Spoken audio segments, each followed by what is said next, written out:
What's up mga kamani magnet? Naririto na naman tayo para alisin ang mga kamalasan lalo na sa pagsapit ng 2024. Alamin natin ang mga bagay na maaring makapagdulot ng kamalasan sa buhay natin at atin na itong iwasan ngayon pa lang.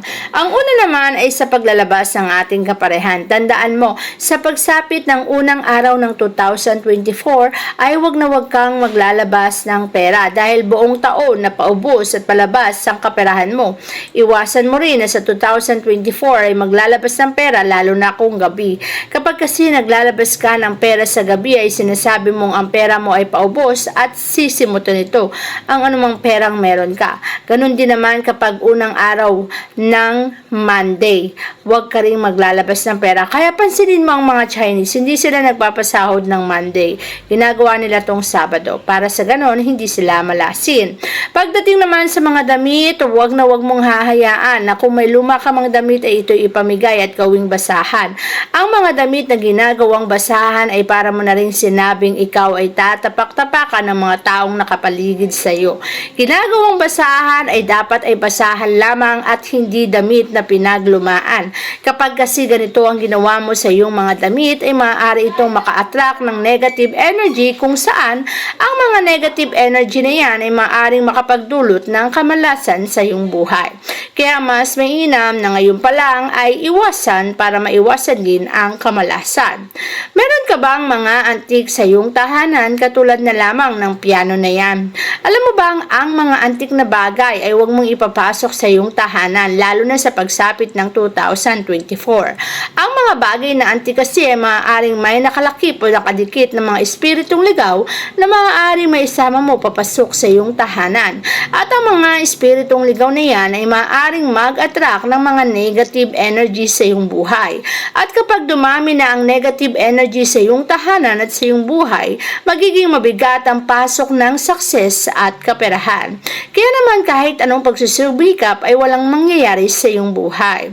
Ganon din naman ang antik na mga telepono na katulad niyan. Hindi na to iniengganyo na nasa loob ng tahanan kasi kapag yan ay tumunog, maaaring espiritong ligaw ang sumagot yan. At huwag mo na itong ipasok sa iyong tahanan para hindi dumami ang mga negative energy sa iyong buhay. Alam ko namang magandang magreserba o mag-stock o maglagay ng mga antik na yan. Pero alam nyo ba habang ikaw ay nag-iipon ng antik na bagay para mo na rin iniipon sa loob ng tahanan mo ang negatibong enerhiya at mga espiritong ligaw. Kaya mas mainam na yung iwasan. Lalo na kung ang antik na yan ay mga baul. Sa baul kasi maaaring merong mga espiritong kapag bukas mo to ay naglalabasan. At kapag dumami ang mga espiritong ligaw sa loob ng bahay, ramdam mo ang pagkakasakit, ramdam mo ang pagkaubos ng kaperahan, ramdam mo na palagi kang nasisimutan, na kahit anong pagsisimikap ang gawin mo sa buhay, ay wala pa rin nangyayari sa iyo at wala pa rin tagumpay na nakakamtan. Kaya kung ako sa iyo, ang mga baul na yan ay huwag mo nang stay sa loob ng tahanan.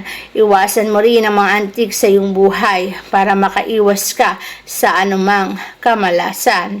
Ang mga bagay na tinatawag na maleta na nagpatong-patong sa loob ng tahanan ay hindi rin maganda.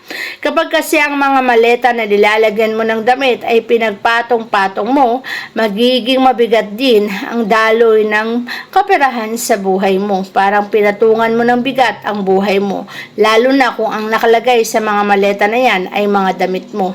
O kung kanino mang damit yan, magiging mabigat ang buhay niya. Kaya kung ayaw mong maging mabigat ang buhay mo, lalo na ngayon sa pagpasok ng 2024, ay iwasan na ang bagay na to. Iwasan mo rin ang sobrang daming kulay pula. Alam naman natin na ang kulay pula ay napakaswerte at nagpapalakas ng enerhiya. Pero alam mo ba, ang sobra ay hindi na maganda. Kapag sobra na sa kulay pula, as in lahat ng mga kapaligiran mo ay kulay pula, ay nagkukos na puto ng pag-iinit ng ulo ng mga tao, yung palagi kang active, sobrang active na nagkukos ng pag-aaway ng mga taong nakatira sa iyong tahanan. Ayaw naman natin na magkaroon ng pag-aaway ang mga taong nakatira sa iyong bahay. Ayaw natin ang pagtatalo-talo, kaya mas mainam mo na itong iwasan. iwasan. Huwag ka ring magpapasok ng anumang mga matutulis na bagay sa loob ng tahanan, lalo na sa unang araw ng 2024. Tandaan mo yan.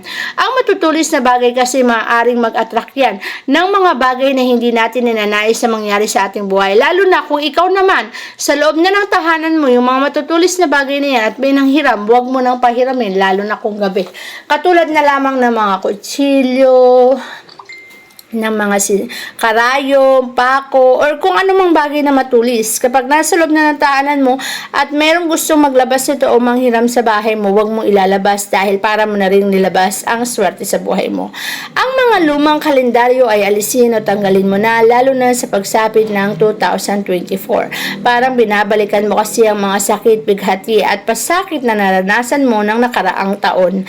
Mas mainam na pagsapit ng 2024, anumang kalendaryo na luma na ay itapon at alisin sa bahay dahil binabalikan mo lang ang paghihirap na iyong naranasan.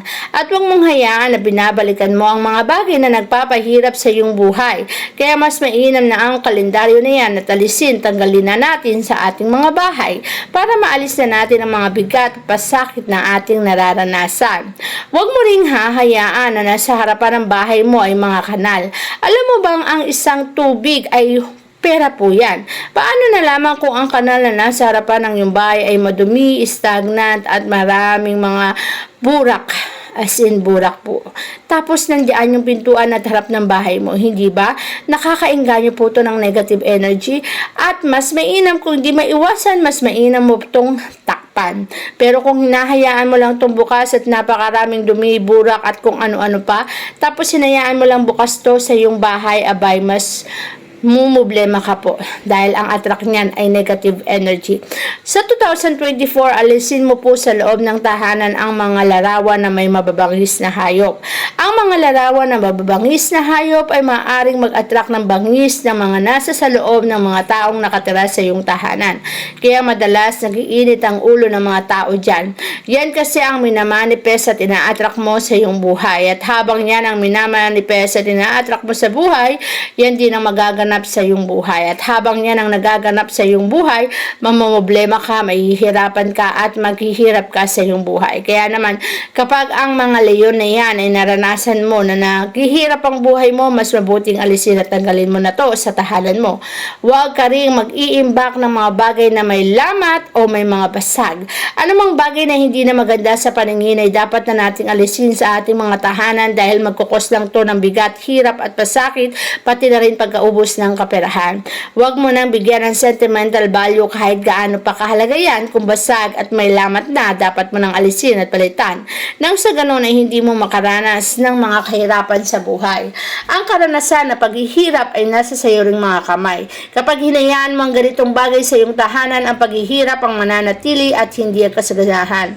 Kaya mas mabuting iwasan mo na ang ganitong bagay.